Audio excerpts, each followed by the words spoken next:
편두통은 일반인의 약 10%가 앓고 있을 정도로 흔한 질환입니다. 성인 80%는 1년에 1회 이상의 두통을 경험한다고 알려져 있습니다. 누구나 한 번 경험이 있고 심각한 질환이 아니라고 쉽게 넘어갈 수도 있지만 이 증상으로 인해 100세 시대 건강한 노후 생활을 맞이하기 위한 필수 신체기관인 뇌 건강에 악영향을 미친다면 어떻게 하시겠습니까? 오늘 영상에서는 평소 편두통을 앓는 사람이라면 60세 이전의 발생 위험이 높아질 수 있는 두 가지 병, 뇌졸중과 알츠하이머 치매 연구 결과 및 예방을 위한 좋은 건강식품에 대해 알려드리겠습니다. 먼저 덴마크 오르우스 대학병원 연구팀은 편두통과 조기 뇌졸중 간 연관성을 분석한 결과를 온라인 과학 전문지 공공과학도서관 의학 최신호에 발표한 자료가 있습니다. 이 연구는 1996년부터 2018년 사이 수집된 18세에서 60세의 의료 기록 중 편두통 환자 22만 437명의 사례를 편두통이 없는 오배수, 일반인 대조군과 비교하는 방식으로 진행했습니다. 그 결과 전체적으로 편두통이 있는 여성은 없는 여성보다 조기 심근경색 위험이 22% 높았습니다. 남성의 경우 그 수치가 7% 정도였으나 마찬가지로 편두통을 앓는 사람이 더 위험했습니다. 또 조기 뇌경색 발생률 역시 편두통 여성이 21%, 편두통 남성이 23% 높은 것으로 나타났습니다. 특히 여성 편두통 환자는 뇌출혈 위험도 13%나 높았습니다. 편두통과 치매 사이의 관계를 관찰한 연구는 국내에서 나왔습니다. 연세대 원주의대 세브란스 기독병원 백민석 교수 연구팀은 국가건강검진에 참여한 40세 이상 성인 607만 6,184명을 대상으로 2002년부터 2019년까지 18년치의 의무 기록을 분석했습니다.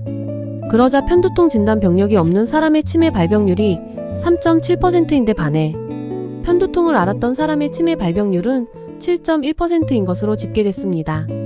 편두통이 만성인지 간헐적인지에 따라서도 결과가 달랐습니다.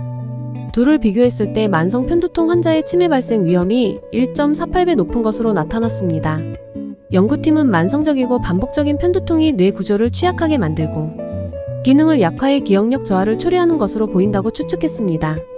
편두통은 만성 스트레스와 염증을 부르곤 하는데 이 여파가 장기간 축적되면서 치매 발병 위험을 높인다는 것입니다.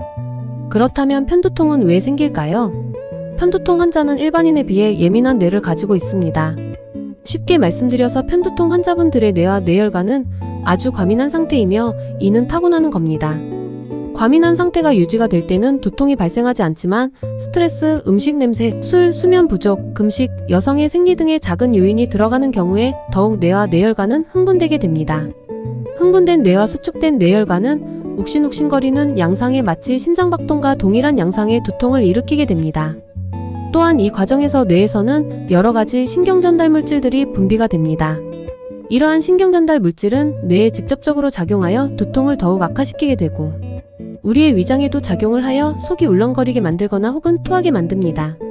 편두통이란 이름만 얼른 들으면 한쪽 머리가 아픈 통증, 그렇게 생각할 수가 있는데 그래서 오해가 참 많습니다. 근데 실제로는 한쪽 뇌가 아픈 게 아니고 전체가 아픈 뇌질환입니다. 편두통은 유전적인 요인이 큽니다. 뇌의 활성화 정도를 측정하는 fMRI 검사에서 편두통이 있는 사람들은 평상시에도 통증을 느끼는 부위가 활성화된 것으로 밝혀졌습니다. 편두통은 성별과 연령에 따라 유병률 차이를 보이며 남성보다 여성의 3배 많이 발병합니다. 특히 50세 미만 인구에서 장애를 유발하는 질환 1위로서 사회경제 활동이 가장 활발한 25세에서 55세 환자, 일상생활 등에 영향을 미치며 사회경제적으로도 큰 부담이 되고 있습니다. 편두통은 완치는 없으나 관리할 수 있는 질환입니다.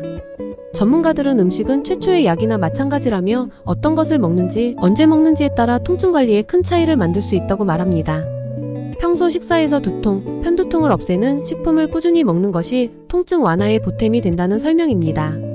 편두통을 예방하기 위해서는 기본적으로 건강에 좋은 음식을 다양하게 섭취하고 수분을 유지하는 게 중요합니다. 편두통에 안 좋은 음식과 좋은 음식에 대해 알려드리겠습니다. 먼저 편두통에 안 좋은 음식은 주류, 치즈, 가공육이 가장 대표적입니다. 주류에는 뇌혈류를 확장시키는 데다가 통증을 일으키는 티라민 성분이 함유되어 있습니다. 특히 맥주와 와인이 가장 좋지 않습니다. 과량의 음주는 탈수 증세를 유발하면서 머리를 아프게 하고 신체 내부 조직에 염증을 일으킵니다. 종합적으로 신진대사에도 좋지 않은 영향을 주므로 가급적 절주 혹은 금주하는 것이 가장 좋습니다. 치즈는 두통을 일으키게 하는 아미노산 티라민 성분이 포함되어 있습니다. 음식을 발효시킬 때 함께 생기는 성분인데 앞서 설명한 와인에도 다량 함유되어 있어 평소 편두통을 가진 환자에게는 권장되지 않는 식품입니다. 소시지, 햄 등 가공육의 경우 흔히 아질산염과 질산염을 포함하고 있습니다. 보존 처리를 위해 첨가한 성분인데 뇌의 혈류량을 높여 통증을 일으키게 합니다. 편두통에 좋은 음식 5가지에 대해 알려드리겠습니다. 첫째, 베리류 과일입니다. 블랙베리, 딸기 등의 베리류의 과일들은 염증을 관리하는 항산화 물질이 풍부하게 들어있는데요. 때문에 부비동과 같은 압력으로 생기는 편두통 증상 완화에 도움을 줄 수 있습니다. 둘째, 씨앗류, 견과류입니다. 씨앗, 견과류와 같은 식품은 양질의 마그네슘과 섬유질을 제공하는데 탁월한 음식입니다. 충분한 마그네슘 섭취는 군발성 두통과 같은 증상 완화를 돕는 역할을 합니다. 셋째, 허브차입니다. 허브차는 전반적인 수분 공급과 더불어 뇌에 생긴 여러 편두통 증상 완화를 도와줍니다. 특히 허브차 중에서도 페퍼민트차와 생강차는 부비동 통증 및 긴장성 두통 완화를 도와줍니다. 넷째, 바나나, 수박 등의 과일입니다. 편두통의 발생 원인 중 가장 대다수를 차지하는 것은 탈수인데요. 바나나와 수박은 수분 함량이 각 74%, 92%이며 당분도 들어있어 저혈당으로 인한 두통 예방에 좋습니다. 다섯째, 강황입니다. 강황은 염증 및 통증을 줄이는데 도움을 주는 커큐민이라는 항산화 물질이 들어있습니다. 때문에 강황으로 차를 만들어 먹으면 머리를 쑤시는 편두통과 같은 염증 완화를 도울 수 있습니다. 특히 강황 속 커큐민은 신경보호 작용이 뛰어나 인지 능력과 기억력 개선에 탁월합니다.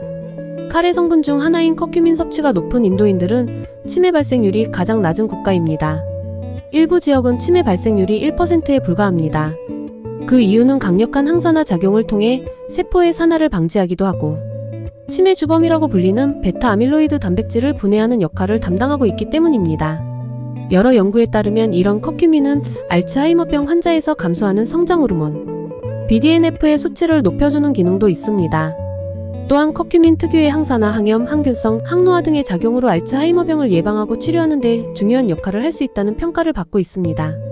서울대병원 정신건강의학과 이동영 교수는 치매는 시기에 따른 단계가 있는데 아밀로이드 베타 단백질이 많이 쌓이고 있지만 증상은 없는 무증상 단계, 일상생활에는 큰 문제가 없지만 기억력 저하가 나타나는 경도인지 장애 단계, 혼자서 일상생활을 할 수 없는 치매 단계라며 65세 이후 치매가 많이 발병하지만 이미 40대부터 아밀로이드 베타가 쌓이고 있었다는 의미이므로 건강할 때부터 잘 관리해야 치매에 걸리지 않는다고 말했습니다. 참고로 치매를 일으키는 뇌에 쌓이는 독성물질인 아밀로이드 베타 단백질을 제거하는 치매 예방 뇌 영양제에 대해서는 이전 영상에서 설명드린 게 있으니 관심이 있으신 분은 영상 고정 댓글 링크를 참조하시기 바랍니다. 오늘 영상 어떠셨나요? 일반인들은 누구나 한번 겪어볼 수 있는 흔한 질환인 편두통, 원인과 뇌 건강에 미치는 영향에 대해 알아봤습니다. 편두통에 좋은 음식은 치매 및 뇌졸중 예방에도 좋으니 평상시 꾸준히 드시기 바랍니다. 이 영상이 유익하셨다면 좋아요, 구독 눌러주시고 카톡으로 공유해주셔서 모두가 건강하시길 바라겠습니다. 앞으로도 좋은 영상으로 찾아뵐 것을 약속드리겠습니다. 감사합니다.